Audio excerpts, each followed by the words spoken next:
to JUCO Softball After Dark, where you're home for everything JUCO softball. I'm Abby, former JUCO Bandit and coach. I'm Joe, head coach at St. John's River, and best known for giving Abby her first head coaching loss. Every week we'll take a deep dive into the different scores throughout the country. We'll go across divisions and we'll interview some different coaches that are notable in the JUCO world. Welcome to episode 2.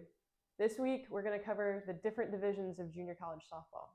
We had several people reach out to us, not really knowing the difference between the divisions, and we felt like it was a great time for us to go ahead and share what the difference is between them. So for reference, there is 3 divisions in junior college softball: Division 1, Division 2, and Division 3. All of these divisions are based off of funding. So the different divisions are going to have different amounts of scholarships that they are allowed to give out. I'm more versed in Division 1, so I can go ahead and touch on that. Division 1, they are allowed to give full scholarships. So when they say full, that means they can give you tuition, books, fees, housing, and they can actually give you transportation costs as well. The biggest thing with Division 1 is you are limited to 24 scholarships. You are limited on how many housing scholarships you can, and every school does that a little different. And then Division 2 is a little bit different. Joe, can you tell us more about Division 2? Yeah, Division 2 is 24 tuition, books, and fees scholarships, which is the equivalent of Division 1. In the Division 2 world, we don't have housing money. So the big difference there is, in addition to the tuition, books, and fees, the Division 1 schools, I think they can have up to 18 of their 24 players on some type of housing stipend and that kind of thing to help out with housing, where the Division 2 schools aren't allowed to give any type of housing stipend. Yep. And then you have Division 3, which is the exact same as NCAA Division 3. They actually are not allowed to give any kind of athletic aid, but they can give academic aid. So don't knock out those D3s. There is a way to get scholarship money. It just might not be pertaining to that sport specifically. Some things to really note about these different scholarships and different levels: just because you're allowed to have 24 scholarships doesn't mean that those schools necessarily have the 24 scholarships. It just depends on the school and how their administration decides how much money they get. So you could go to a Division 1 school and they could actually have 0 housing scholarships, which would be the same as a Division 2. But again, it all is going to come down to how the school wants to fund the sports at the school. Yeah, that's the biggest thing for all the programs is, and you'll hear we're going to talk to Andy Lee a little bit later about some of the difference between Division 1 and Division 2. And it's all about funding, right? I mean, if it's about the school's willingness to support their sports, right? And as Abby said, just because you're allowed 24 tuition, books, and fee scholarships from the NJCAA, if your school doesn't budget that amount, then you may not have it, right? Some schools may have 19 or 20 scholarships. On the same side with the housing, you're allowed up to 18 folks on housing. I know that not many of them actually use all that money. I know they, anywhere from 5 to 10 is usually a number that a lot of the D1 schools are operating at. Yeah, I think it's pretty rare to find fully funded Division 1 schools. I think there's a handful out there that are close, if not all the way at fully funded.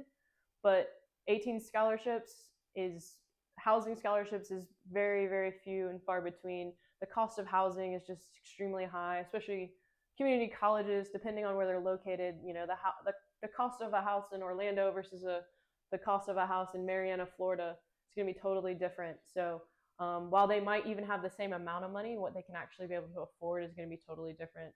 And it's going to just really depend on how they use their money, what is the cost of living in the area. If you live in a college town, you're going to be able to find more college living. But if you live in Fort Myers, Florida, you might not have college living there. There might be more senior citizen homes than college options.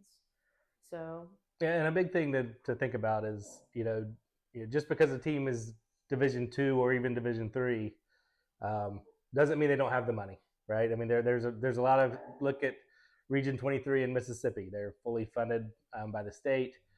They have big time D1, NCAA D1 type facilities because they invest a lot of money. They can't put that money towards housing. Same thing with us at St. John's.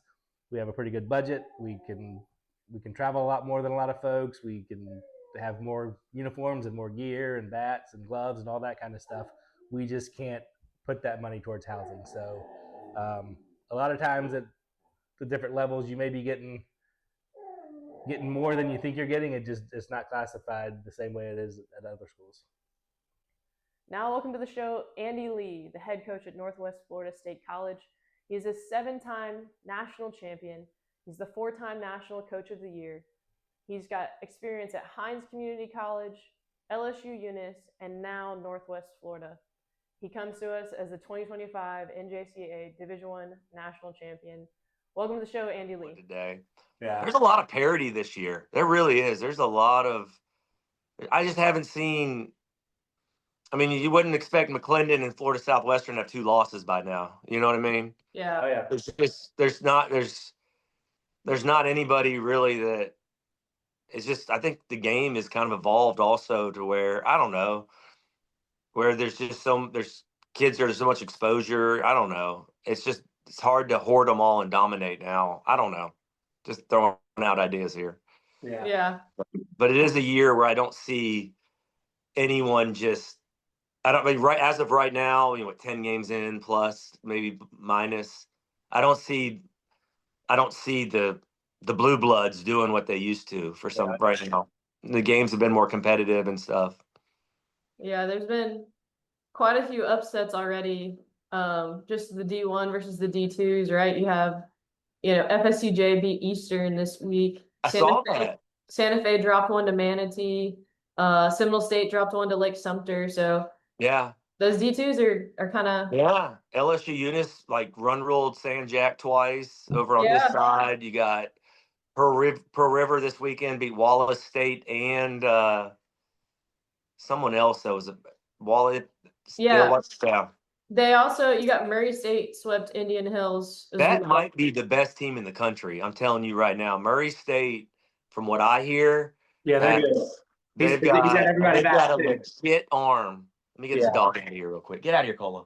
Go. Sorry, you have a dog there. This one like crazy. Yeah. Walter's asleep. He got a haircut today. Yeah. But Murray State, from what I hear, they picked up an All-American off someone's team. And they've got an arm that's legit. Now, are they going to be battle tested come, May? Because sometimes they go through that complacent schedule they might have for a while. Yeah. But from on paper, I heard they're the real deal. Yeah, no, they're good. They got 7 or 8 starters back, and then the one arm she's legit. Yeah, which I mean, it does kind of lead perfectly into. Are you ever going to come over to the rest of Region 8 and come play over here, or are you going to stay over there in the Panhandle? Well, the thing is I can get to anywhere in Georgia, Mississippi, or Alabama quicker than I can to Miami or that area. It's 6.5, 7 hours just to get to Clearwater, and I can get to anywhere in Mississippi and Alabama in half that time almost. I wouldn't mind playing. I sent an email out to everybody in Florida, everybody in Texas. Hey, we'll pay for your hotel rooms. We'll give you a meal. Come play us. Only people that signed up was Daytona and Polk.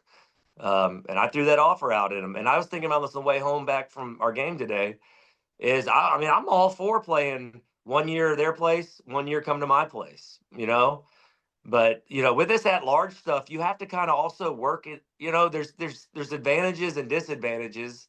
Lower Alabama is all D2 JUCO. You got CAC, you got Bishop State, you got Enterprise, you got LBW. The North is where, Northeast Texas, Northeast Alabama, Wallace State, and all them are. So that's a little farther. And both of y'all know when you're good, no one wants to play you. So it's hard to get teams to play you. And sometimes, the only teams, I've sent out, I've called teams to try to play me a lot of times. And they just don't want to come. I've invited every one of them and even I've even told them I'd pay for their hotel rooms. And only a couple schools pick me up. The northern schools love it because if they raise money, where do they want to go? The beach. So I get a lot of those schools that want to come down. And we play better at home. So I like playing at home. And it's better than a city atmosphere field where you've got no scoreboard going on like we played at in Panama City, where you have a 5-plex. At least we have walkout songs, we have national anthem, we have a scoreboard, we have an announcer. You know, that to me is more of a college feel than going to these city ball fields every weekend in February, you know? So that's my theory on bringing teams to me. Um, and, you know, I know since I've been here, it looks like I have a lighter schedule, but when I was in Louisiana, I played 50 D1 teams in Texas and, you know, didn't see much of a difference, you know, and so um, I do understand that the South of Florida has dominated. It has dominated. I think the last 7 national championships have come out of Florida. You had Chipola with 2, then you had Florida Southwestern with 3, then you had Indian River, then us, and then you had COVID in there between. So the best is down here, and you know if they would ever work a schedule out, I like the north to south idea they had at one time, have a north and a south. Yeah. Would you ever But consider, you know, this guy over here, I think, feels the same struggles you do as far as finding someone to play. But, you know, he goes out and does a big trail run, Chipola, then run over yes, to the PCB. You know, would you ever consider, you know, just giving you a little in right here? Would you ever consider a little road trip for Northwest? Just hit a couple schools at once and make your way back? yes, I would, but you know, in my mind, I've been doing this for 20 years. Okay, if you have got to balance, you got to have a balanced schedule of home and away. I like, and you know, let's say I went over to did what Chipola did, go out there and I'm 2-5. You know what I mean?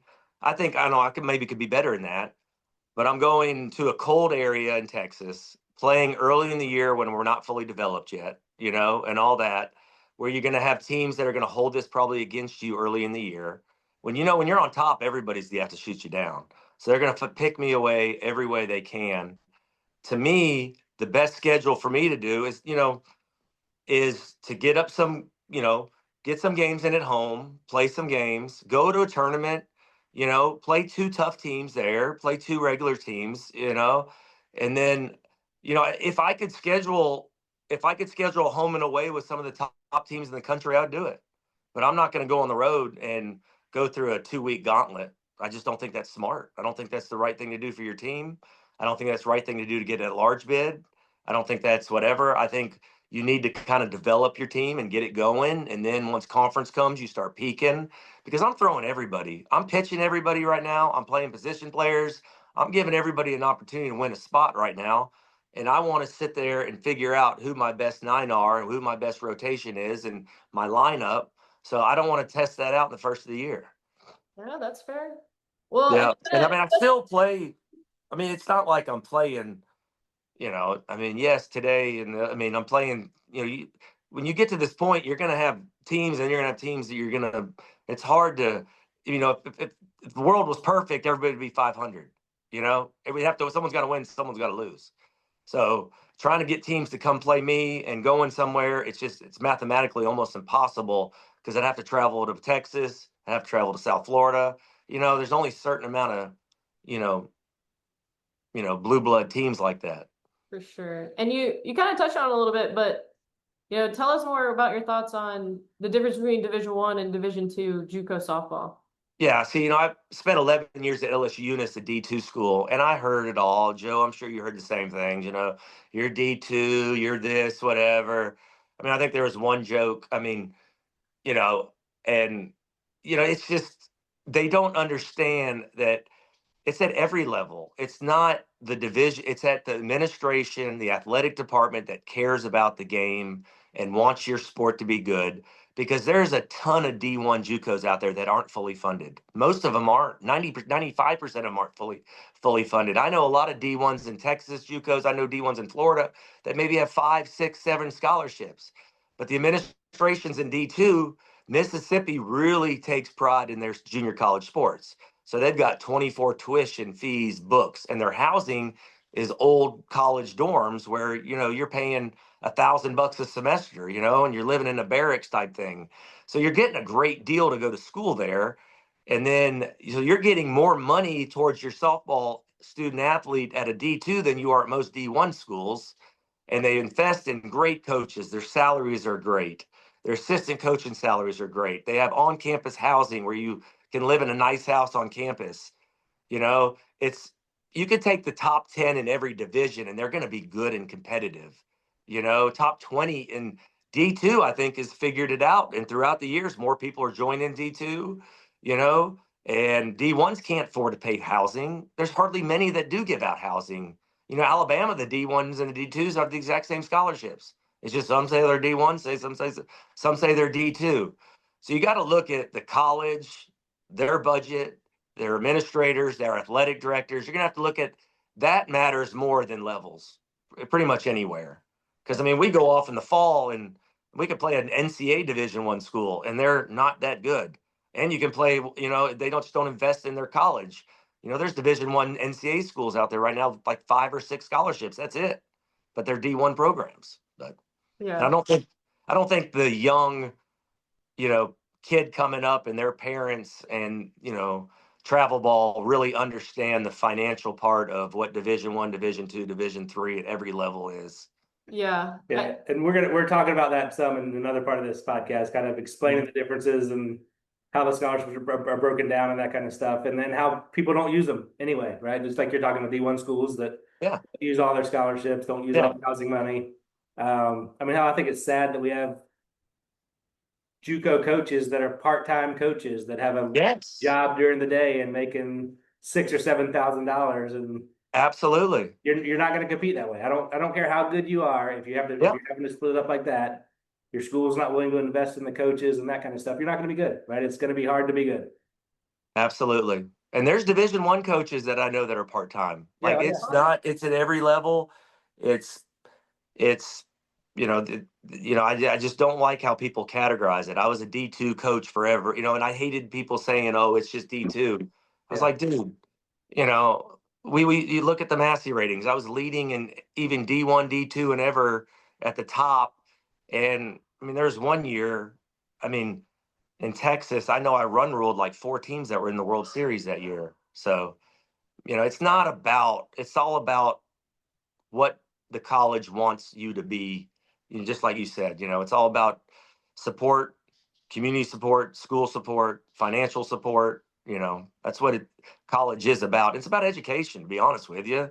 Yeah. Like I told people, and they don't like hearing it, like, who won the national championship 6 years ago? Nobody knows. Who is the MVP? Nobody knows. So go to school where you're going to get your education paid for, because you're going to be a has-been like I was. You're going to be that one day.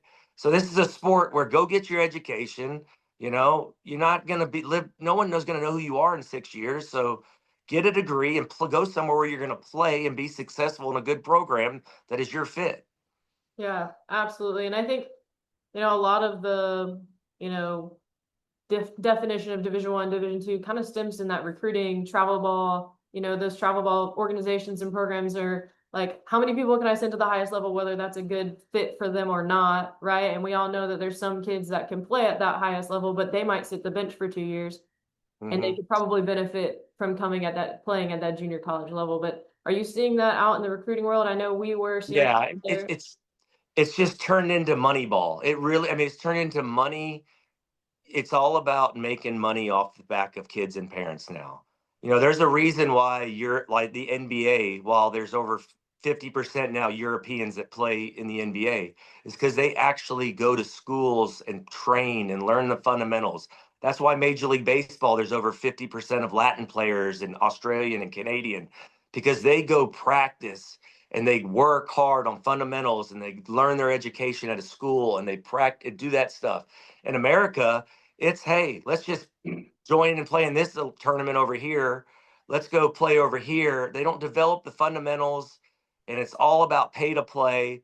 And, back when I grew up a long time ago, you had Little League Baseball where the community came together. You had volunteers.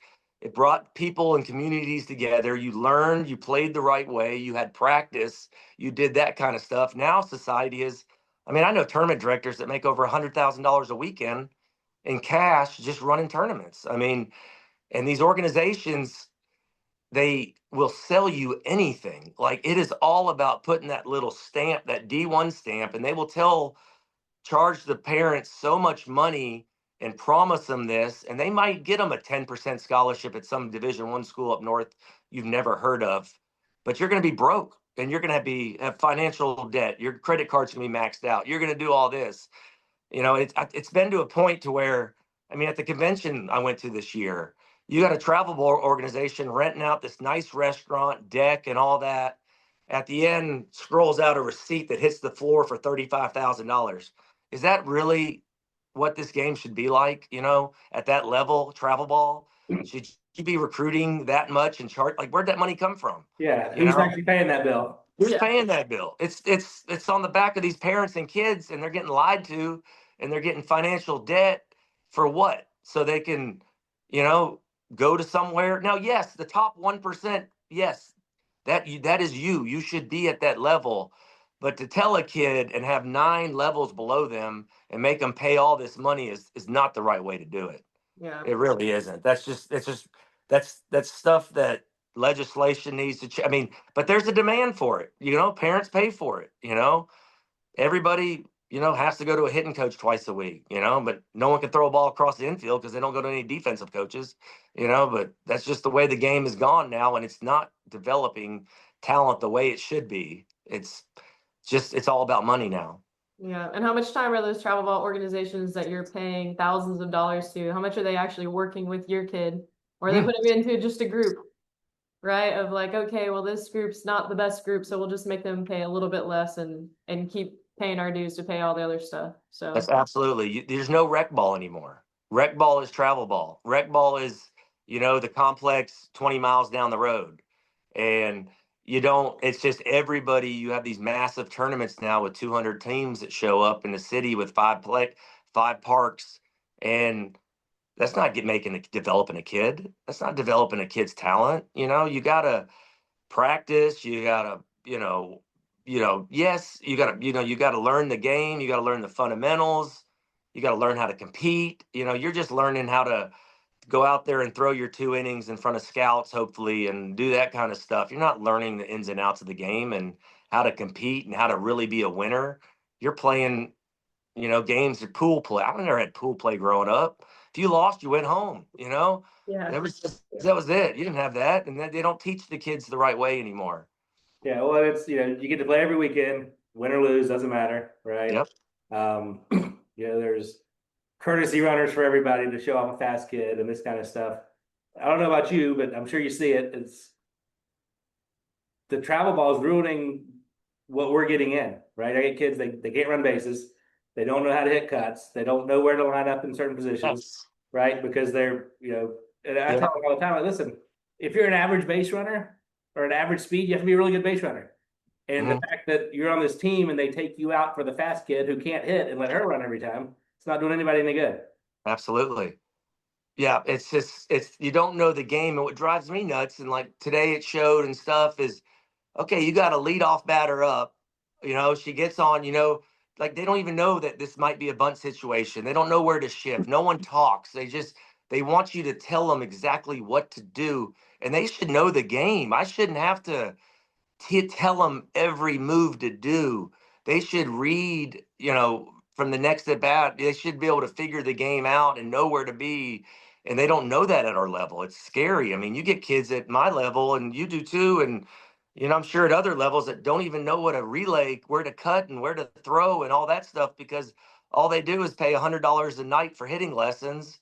And, and all that, they don't know the game. They don't practice as a team anymore, growing up in youth ball anymore. It's, hey, let's just show up at this city. And if you're really good, we'll pay for you to show up in this city, to throw a couple innings. It's not team community building, learning the game. And that's why we're getting overpassed. Like, I mean, heck, Japan kicks our butt every year because they actually know the fundamentals and they know how to compete, and they, that's just the way it is. It's, yeah. And then I think something to know is, like, of the 200 teams that, were all allowed to come in, because $200, however much that tournament was, that money spends the same whether you're a good team or a bad team.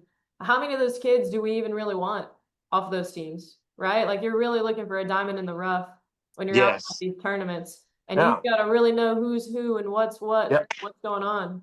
Yeah, and it's not fair to the kids. There's some families that can't afford that.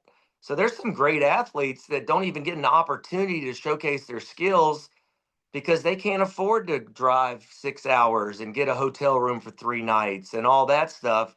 So you're missing out on, I mean, it's just not, it's outpriced. It's an upper white middle class sport. I'm sorry, I just said it. You pretty much can't afford to play this game, unless you have money at the highest to play to get to that next level. And you're really excluding a lot of kids out of a great sport and a great game that can teach a hell of a lot more than just the game. It teaches team building, leadership. It teaches so much stuff. And we have built this thing into where you're just paying some guy, that knows how to market and work as a system with the county and all that, and to work with hotels and restaurants and all that to make money. But there's parents that they live through their kids. They want to see them succeed and be a great athlete and all that, and they don't know how to take no for an answer and realize that Susie might not be that good sometimes, and they'll move on to the next team and all this. And it's not a game that I love coaching and I love the game, but the politics of the game are getting better. I'm outgrowing that part. Yeah, the parents are definitely a huge factor nowadays. I think more so than they ever have been. Yeah. Just speaking from experience. Mm-hmm. So now can you tell us a little more about Northwest Florida softball this year? What are you guys looking like? I mean, obviously we got to see you guys play, but not everyone else has. So can you tell us? We're off to a surprising start in my mind. I really came into this year, and I've been one of those negative people sometimes thinking about my team. I knew we had some kids coming back that were pretty athletic and knew how to win. Um, but offensively, right now, our numbers are down from last year. But what really came back to me, and I've always said this, it's about pitching and defense. And I've got kids that are throwing strikes and competing in the strike zone, and we are making big plays and playing defense. And the hitting hopefully will come around right now. But I think we're 16-0 right now, um, and we're playing well at the moment, and we're starting to. Hopefully, they'll get better, and their timing will get better. Pitching usually starts off ahead of hitting, and hitting later starts catching up. And with more at bats, 50, 70, 80 at bats, usually they start really getting in their groove. And so right now we're playing well. We're playing better than I thought. I don't think we're the best offensive team, but I believe when we throw strikes and we play defense that we're gonna be a tough loss, tough team to beat. Yeah, definitely got to see your bats come alive a little bit this past weekend. In your game against Old St. John's River. Yeah, I think we came out hot, and we hey, I had to tell them. I said, "This is the biggest game of the year right here. We got to get this one." And they came out hungry, and we respected St. John's River a lot, and I think we got off to a good start. I really don't remember much about the game, but I think we got off to a good start and kind of took the momentum out of the game a little bit, and and set the tone early, and we held on. And that girl that threw against you is having a great year right now. She is the big Marley Parsons, the redhead kid I got. She has exceeded expectations. Her fall, she struggled, but she's a gamer, and she likes the ball in big moments, and she attacks the strike zone, and she doesn't nibble, and she when the runners in scoring position, she seems to get better, and that's the type of kid you want in big games. So yeah, for sure, she threw really well against us. mm-hmm. Yeah. So I mean, obviously you got to see some people over in Panama City. You stay up to date with most scores. Can you give some insight on the Panhandle and what that looks like this year? Yeah, the Panhandle is bipolar. We've been the last 2 years. You don't know. Sometimes we win the big game. Sometimes we get beat.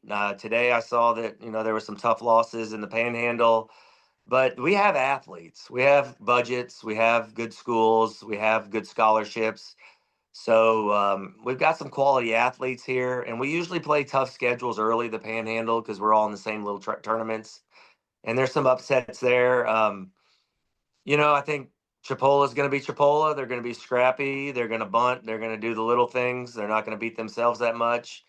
Gulf Coast, they're going to have some arms and pit. I see. I don't know if there's a lot of parity, I think, right now.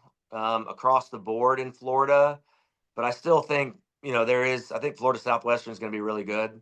They had some tough one-run losses. They've got arms, and they usually can run and play defense. I wouldn't count them out right now at all with 2 one-run losses in extra innings. I haven't seen St. John's River, Indian River or Seminole or any of those teams.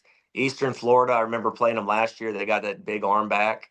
I know they're going to be very solid, and they usually don't beat themselves, and they're going to be a good ball club. But I think after the first, I was worried about the beginning of the year, but right now I feel like, I think we're the top of the panhandle, but if we don't come every game, we could lose. I think every team can beat anybody on this perfect moment. That's it. That's what's so great about our game is, Major League Baseball, you win 60, you lose 60 is what you do with the other 60. So you got to show up every day. You're going to have to fight through those games when you don't want to be out there. And, it's the hardest thing about sports is keeping your team motivated for a long season, because there's some days I don't want to go to work. Sometimes they don't want to go to practice. They don't want to be there. So, keeping them motivated and fired up, and, I seem to give my team a lot more breaks sometimes, and when push the buttons when we do, and it's a long season. It's not a sprint, it's a marathon. So right now I think we're playing well, but every team goes through a little lull. So we'll see how that happens when we go through that. Yeah. And based off your experience last year and what you're seeing this year, who is your sleeper in the whole country? The sleeper in this whole country right now, we played a team called John Logan that was well coached. They had 2 good arms. They had some scrappy hitters. I think out of the North, they'll be a good team. I think we did beat them pretty good, and they are my old school, but I think LSU Eunice has got a really scrappy, deep offensive lineup, and they've got 1 or 2 decent, good pitchers. I think they could make a run in D2 this year to see how they handle the bigger moments. But they're well put together and got a good team. Haven't seen Jones, but sleepers. I don't know of any sleepers, right? But the teams I've played, St. John's River. You guys were good, and then John Logan was really good. I just saw well-disciplined teams that know how to play the game the right way in those 2. For sure. For sure. For sure. All right. Well, got anything else? No, not much, man. We appreciate you coming on. All right. Talk a Enjoy little it, bit. fellas. Good seeing Good you luck this guys, season, and man. good We'll luck see the you rest around. of the season. Yeah. Yep. And I'll be following you, and hopefully our paths will cross again. Yeah. Absolutely. Well, good luck to you again at the rest of the year. All right. Thank y'all. All right, Bye. see ya. Bye. Okay, now it's time for scores across America. To start, we're going to start with the Division I scores of some notable games that happened since we met you guys last week. Across Division I, there was 306 games played, and some of the biggest games to look out for is there was a split between Chipola and St. John's River last Thursday. Seminole State dropped a game to Lake Sumter. Northwest Shoals upset number 1 FSW 1-0 in extra innings. Pearl River, number 7, Division II, beats number 12 Chat State 8-2. Then we have another big upset for the number 2 FSW. Chipola beats them 2-1. Pearl River then continues the weekend. They win 8-7 over Hanceville. Gulf Coast came in unranked and upset number 12 Chat State 10-7. Then some big D2 scores coming at you. We got FSCJ, Florida State College of Jacksonville, beating Eastern Florida 7-4. Then we also have State College of Florida Manatee upsetting Santa Fe 13-9. Indian Hills finally came back, got a win over McLennan in their 3rd meeting. And then Murray State came in and swept Indian Hills. This week we had 306 Division I games. Division II we had 230, and there was 536 total games played since the last time we spoke. Division II scores, we've got St. John's River beating Colin 10-2. That was a big matchup over in Panama City. LSU Eunice upsets Kirkwood 5-3. They also came back, beat them 8-1, or 8-7, 3-1, and then Kirkwood finally got their own and beat them 14-4 in the last matchup on Sunday. Yeah, a lot of good games. We actually left off on there. Jones did beat St. John's River as well this past weekend. Don't like to talk about losses a lot, but so that was another good matchup out in Panama City. Thanks for tuning in this week to JUCO Softball After Dark. Check us out every Wednesday on Spotify, Apple Music, and YouTube. Have a good week. See ya. Bounce with the funk, bounce with the rhythm, bounce with the rhythm.